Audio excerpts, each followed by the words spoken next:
Good morning student. Chapter 8 the southern plateaus जी अब हमारा कंप्लीट हो चुका है। तो आज हम क्या डिस्कस करने जा रहे हैं, थिंक एंड ट्राई के बारे में, यानी थिंक कीजिए उसके बारे में और कोशिश करना है। तो हमारा फर्स्ट क्वेश्चन कौन सा होगा, a plateau is also called a tableland, do you know Y.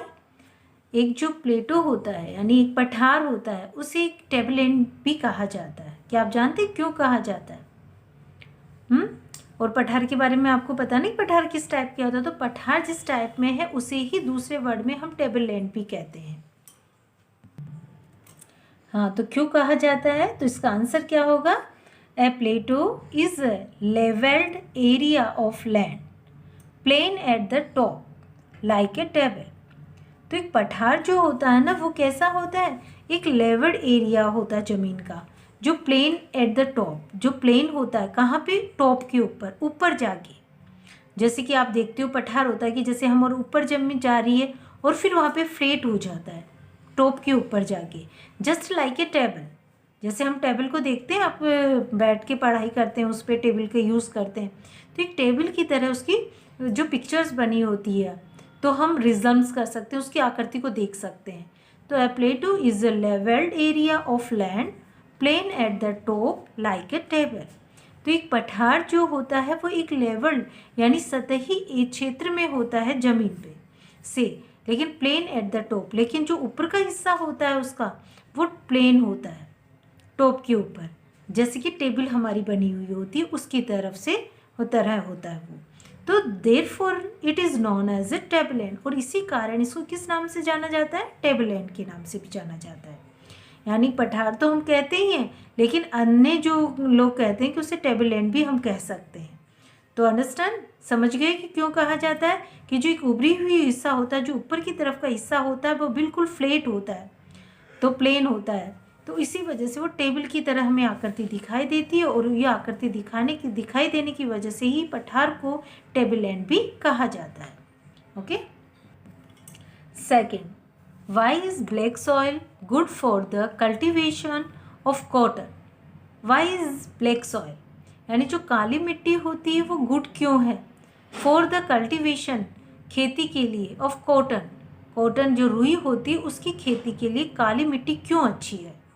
तो why is black soil good for the cultivation of cotton, तो आंसर क्या है इसका, because of their clayey nature, क्योंकि क्यों है इसकी ब्लैक सॉइल कल्टीवेशन के लिए, क्लेई नेचर की वजह से, यानी इसकी जो नेचर होता है वो क्लेई होता है। क्ले यानी जो चिकनी मिट्टी, जो जानते हो ना आप कि क्ले कैसी होती है, चिकनी मिट्टी जिससे आप टॉयज़ भी बनाते हैं, कई स्टूडेंट्स देखते होंगे।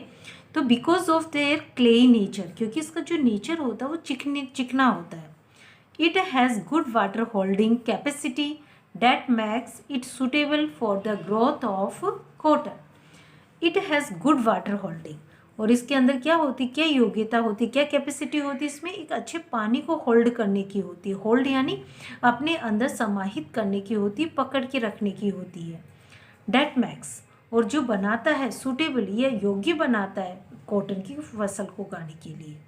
रुई की फसल किस उगाएंगे, तो यानी जो कॉटन की क्रॉप हम उगाने जा रहे हैं तो उसके लिए ब्लैक जो सोइल होती है उसमें इतनी अच्छी कैपेसिटी होती है कि वो वाटर को होल्ड करके रख सकती है। तो यानी पानी की हमें कम रहेगी, क्योंकि वो काफ़ी टाइम तक उसमें नमी बनी रहेगी, डम रहेगी ना, वो क्लेई जो चिकनी मिट्टी होती है वो रहती है ऐसे। तो इसीलिए इसके क्लेई नेचर की वजह से ब्लैक सॉइल बहुत ज़रूरी है इसमें। ओके। नेक्स्ट है new words, peninsula and mahogany. Peninsula पता है आपको, प्रायद्वीप पे होता है, और महोगनी एक वृक्ष का नाम है। तो ये है, आगे है हमारा समरी। फर्स्ट है the central highlands include the Malwa plateau and Chota Nagpur प्लेटो। तो सेंट्रल हाईलैंड्स है, और आप सबको पता है कि जो नदी थी हमारे नर्मदा नदी के बारे में बताया कि वो 2 पार्ट्स में डिवाइडेड थी। तो सेंट्रल हाईलैंड्स के बारे में भी उसमें आया। तो सेंट्रल हाईलैंड्स जो थी इंक्लूड, उसमें शामिल है मालवा पठार है और छोटा नागपुर पठार है। Reverse like Narmada and Tapi originate in the central highlands and flow towards the west। जो रिवर्स है जैसे नर्मदा नदी है और तापी नदी है, वो कहाँ से उद्गम होता है, उसका ओरिजिनेट होना यानी निकलना या उद्गम होना, इन द सेंट्रल हाईलैंड से, जो केंद्रीय हाईलैंड्स है वहाँ से निकलती है, और फ्लो टुवर्ड्स, और बहती हुई किधर जाती है, वेस्ट की तरफ जाती है। ओके, वेस्ट यानी पश्चिम की तरफ। The climate in the plateau area is drier than the coast. जो क्लाइमेट इन द प्लेटो, जो पहाड़ का जो जलवायु होते हैं, मतलब पहाड़ी क्षेत्रों की जो पठार क्षेत्रों की जो प्लेटो एरिया होते हैं हमारे, उनकी जो जलवायु है, क्लाइमेट है, इस ड्रायर होता है। ड्रायर यानी सूखा होता है। देन द कोस्ट, जो तटीय किनारे होते हैं उनकी बजाय सूखा होता है। Okay, in the southern plateau rainfall occurs from June to अक्टूबर।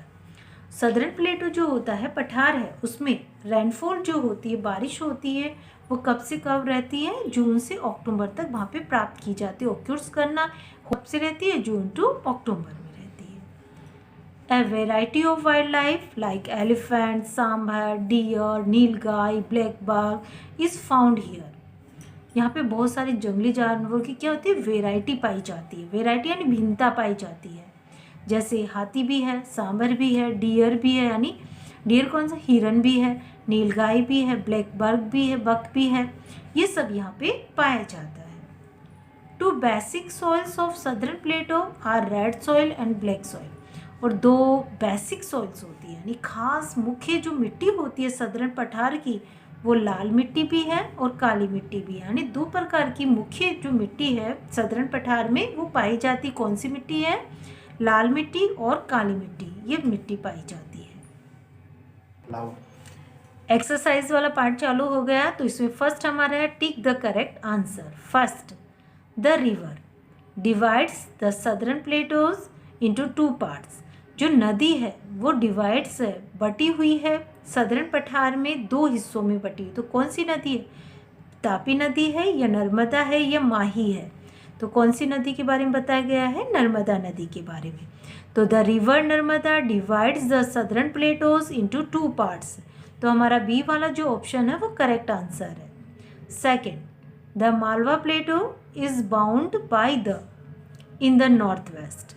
जो मालवा का पठार है वो बंधा हुआ है बाय द के द्वारा, किधर की तरफ से जाता है, ये किधर से बंधा हुआ है, तो इन द नॉर्थ वेस्ट। तो कौन सा है, सतपुराज है, अरावध्यास है।